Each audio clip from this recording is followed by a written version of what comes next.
دیکھیے بہت سے لوگ اکثر ہم سے سوال کرتے ہیں کہ حضرت میرے ساتھ یہ معاملہ ہوتا ہے، 4 رکعت پڑھتا ہوں تو 3 ہوئی کہ 2 ہوئی کہ 3 ہوئی کہ 4 ہوئی. یعنی نماز میں دھیان لگاؤ آپ تو آپ کو یاد رہے گا. ابھی آپ نماز میں دھیان لو. بہت سے لوگ ذرا سی پیچھے سے کھانستے ہیں تو جو ذرا سی، ہم یہاں بھی اس مسجد میں ایک صاحب سے باجو میں بیچارہ ایک اللہ کا بندہ تھا، اس کو ڈکار آیا کرتی تھی. وہ میرے بولے ان کو سمجھاؤ، بولے جب دیکھو جب ڈکار لے دیتے عالم مولا، وہ لیتے تھوڑی ہو، ڈکار آ جاتی ہوگی. بولے میرے کو نماز میں تکلیف ہوتی ہے، اس کی آواز اتنی زور سے آتی ہے. میں نے کئی مرتبہ تو میرے بازو میں کھڑے ہوئے، مجھے تو کوئی تکلیف نہیں ہوئی. آپ اس کے تو آپ نماز پڑھتے پڑھتے اب اس کی ڈکار کب نکلے گی؟ اب یہ پڑھ رہا ہے سورہ فاتحہ لیکن ابھی ڈکار تو نہیں لے گا، وہ لے لیا. تو آپ کا دماغ کڑا ہے.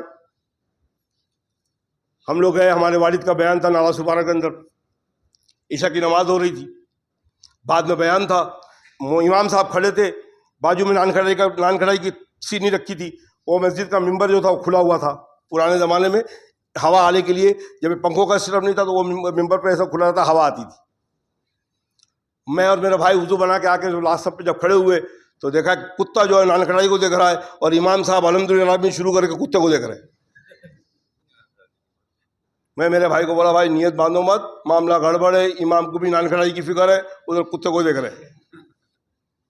امام صاحب نے بولا الحمدللہ رب العالمین، کتے نے 2 پیر انڈا ڈالا.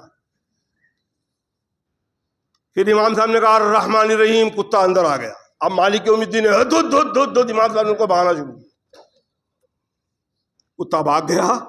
سارے لوگ بیٹھ کے، میرے والد بھی بیٹھ کے ہاتھ بڑھ گئے کہ اللہ کے بندے اگر وہ نان کڑھائی لے کے جاتا. بولے نہیں مولانا آپ کو مسئلہ نہیں معلوم ہے، 5 روپے کی چیز اگر کوئی چور لے کے جائے تو نیت توڑ دینا.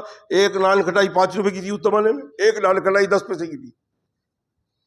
میرا ابا نے کہا کہ لے جاتا ایک نان کڑھائی. ویسے بھی جب آپ رکوع میں جاتے تو کتا بھاگ جاتا. لیکن سوال یہ کہ آپ تو سجدے کے بعد نظر ہی نہیں تھے، آپ تو کتے کو دیکھ رہے تھے. اچھا وہ بھی انہوں نے دودھ دودھ بولا، پیچھے بانگی صاحب نے، مؤذن صاحب نے اور معاملہ کر دیا، ارے ارے ارے ارے کر کے انہوں نے اور کباڑا کر دیا. تو ہماری نماز تو ایسی ہے. اللہ ہم سب پہ رحم فرمائے، اللہ ہم سب پہ رحم فرمائے. آپ دیکھیے پہلی سب پہ کھڑے رہیے. امام صاحب اگر سجدے میں جا رہے ہیں، امام صاحب سجدے میں پہنچے نہیں ہیں، پہلی رکعت والے کتنے لوگ سجدے میں چلے جاتے ہیں. نماز نہیں ہوتی آپ کی، وہ نماز منہ پہ مار دی جائے گی. نماز کا بہت خیال رکھیے. اللہ کے سامنے آپ یہ تحفہ اور ہدیہ اللہ کی بارگاہ میں بھیج رہے ہیں. آپ اپنے کسی دوست کو تحفہ دینے جاتے ہیں، کتنا اچھا تحفہ دینے کی کوشش کرتے ہیں. یا اللہ کے لیے ہم تحفہ دینے آئے تو اس کو نماز کو اتنے اچھے طریقے سے پڑھا جائے کہ اللہ کل قبول فرما لے اور اللہ کے نبی صلی اللہ علیہ وسلم کی شفاعت نصیب ہو جائے. مدرسہ نور العلوم قسمت کالونی ممرہ سے آنا ہوا ہے، جس میں کثیر تعداد میں بچے دینی تعلیم حاصل کر رہے ہیں. ان میں اکثر بچے یتیم، غریب، نادار کی شکل میں. ان بچوں کے لیے کھانے کے لیے راشن نہیں ہے. راشن کی اصل ضرورت ہے. آپ تمام حضرات سے مؤدبانہ گزارش ہے کہ اپنی زکوٰۃ، صدقات، امداد سے تعاون کر کے عند اللہ ماجور عند الناس ہو. حالانکہ حقیقت یہ ہونا چاہیے کہ ہم لوگوں کو جا کے ان مدرسوں کو، ہم جا کر مدرسوں کو چندہ دیں. لیکن یہ مدرسے والوں کی بیچاروں کی مہربانی کہ وہ بیچارے سفیر رکھتے ہیں، وہ آتے ہیں ہمارے پر لینے کے لیے. اب تو مدرسوں کے خلاف بھی ایک معاملہ چل گیا ہے. اور مدرسے والوں کی بھی غلطی ہے کہ جس کو دیکھو مدرسہ بنایا اور لے کر رسید گھوم رہا ہے. اب بمبئی کا عوام پریشان ہو جاتا ہے. بیچ میں آپ دیکھتے تھے رمضان مہینے میں پوری ٹیمپو آتی تھی اندھوں کی، نابینا لوگوں کی، اور پورا 15 دن تک پورے ممرہ میں رہتے تھے. پھر 15 دن، ایک ہفتہ ممرہ، ایک ہفتہ بھیونڈی، ایک ہفتہ جوگیشوری، ایک ہفتہ ایسے. اور وہ رہنے والے سب ملال معلومی کے. اسے ایک اندھے کی 4 عورت رہتی تھی، اتنے مالدار تھے. اور زکوٰۃ کا پیسہ دیکھتے ہیں آپ شب برات کے اندر بیٹھ جاتے ہیں. یہاں ساری غیر مسلم عورتیں نقاب پہن کر، غیر مسلم مرد داڑھی رکھ کر بیٹھ جاتے ہیں، اور مسلمان زکوٰۃ کی رقم اور صدقے کی رقم دے رہا ہے. لاکھوں کروڑوں روپیہ مسلمان کا ایسے برباد ہوتا ہے. آپ کے ممرہ کوسہ میں آج بھی، اللہ کی قسم، آج بھی میں جانتا ہوں ایسے گھر ہیں جس میں روزانہ چولہا نہیں جلتا ہے. 3 دن میں ایک مرتبہ چولہا جلتا ہے، بیچارے کھاتے ہیں.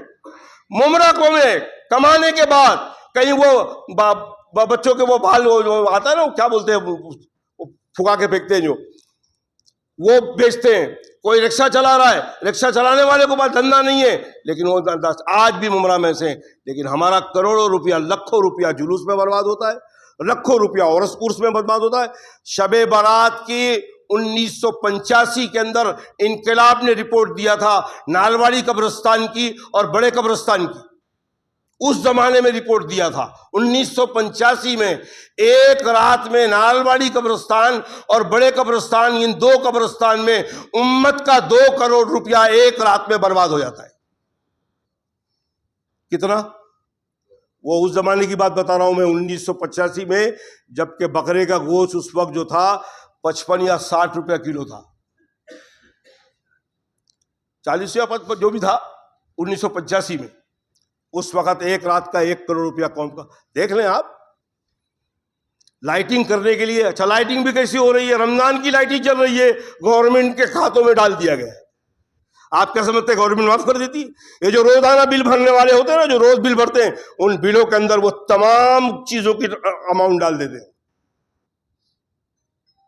مسجد میں لائٹ چل رہی ہے، میں عصر کی نماز پڑھنے گیا مغرب بھیونڈی کے اندر ایک مسجد میں، دیکھا لائٹ نہیں ہے اور وہاں لائٹ ہے۔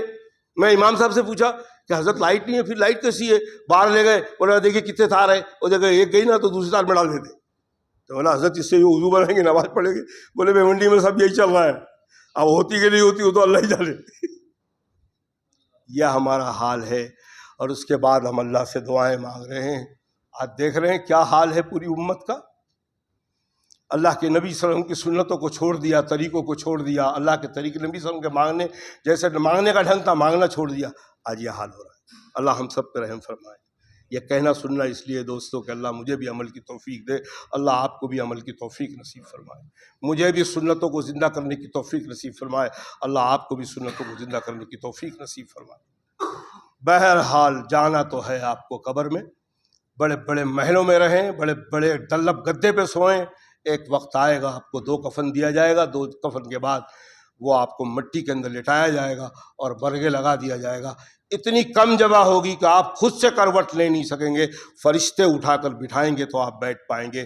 وہ قبر کا منظر ہر آدمی دیکھتا ہے، اس کے بعد بھی اس کو احساس نہیں ہوتا کہ آخر لاش میں 4 دن کی چاندنی ہے، پھر اندھیری رات ہے۔ خفتگان خاک وہ بستر کہاں گئے، رہتے تھے جن میں چین سے وہ گھر کہاں گئے، تنہا پڑے ہو خاک میں پرسا نہیں کوئی، وہ دربہ سجا جو رہتے تھے در پر کہاں گئے۔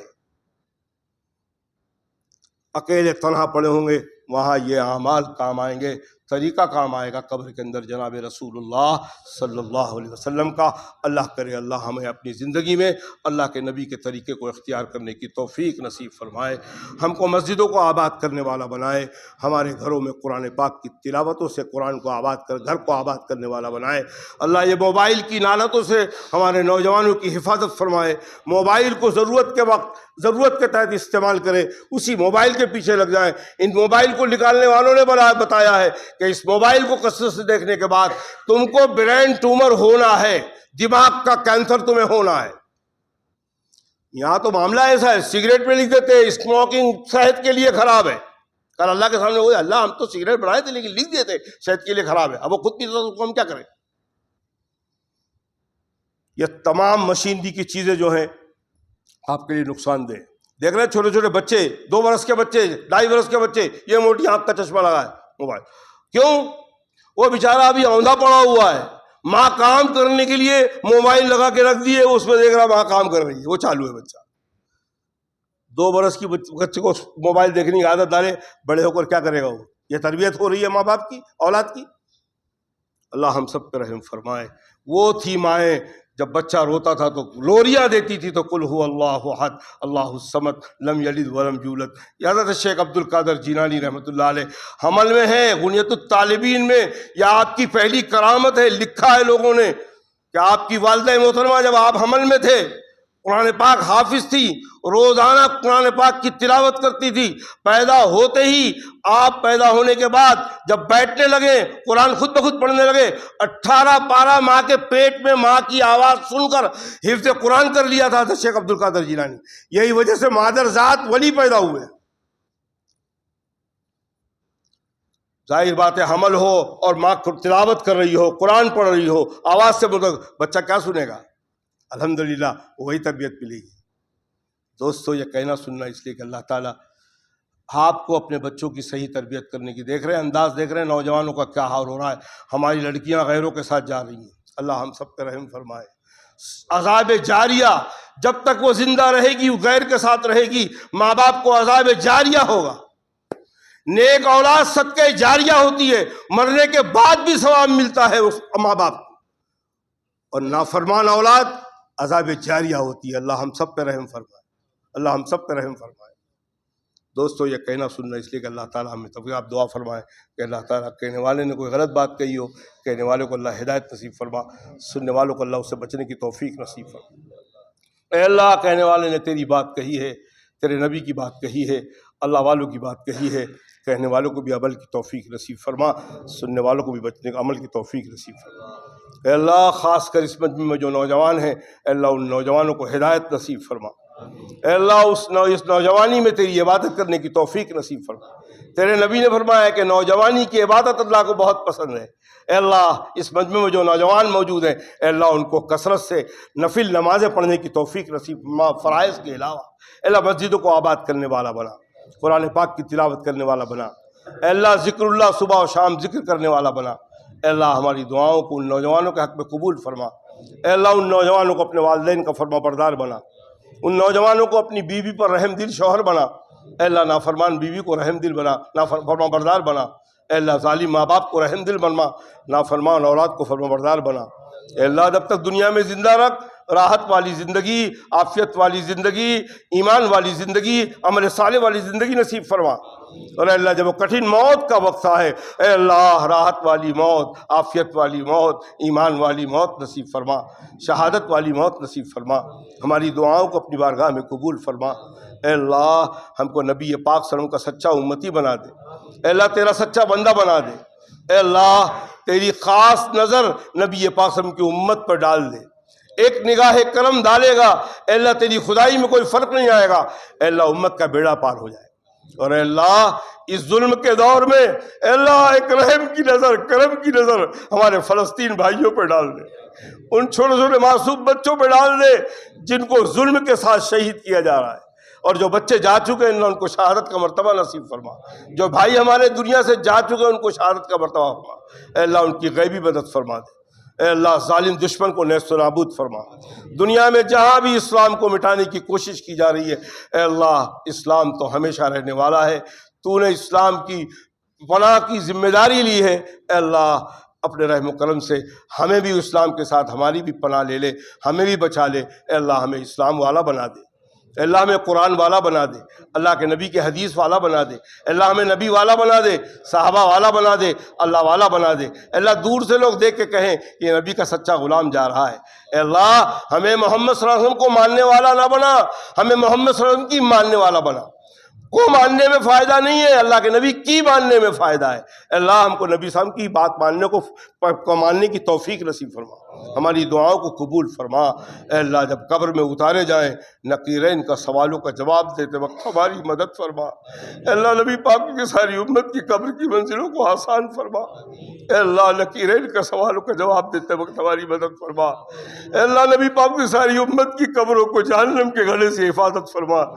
اے اللہ نبی پاک کی ساری امت کی قبر کو جنت کی کیاری بنا۔ اے اللہ جو دنیا سے جا چکے ان کی مغفرت فرما دے، جو دنیا میں حیات ہے ان کے لیے ہدایت کے فیصلے فرما دے، ہماری دعاؤں کو اپنی بارگاہ میں قبول فرما لے۔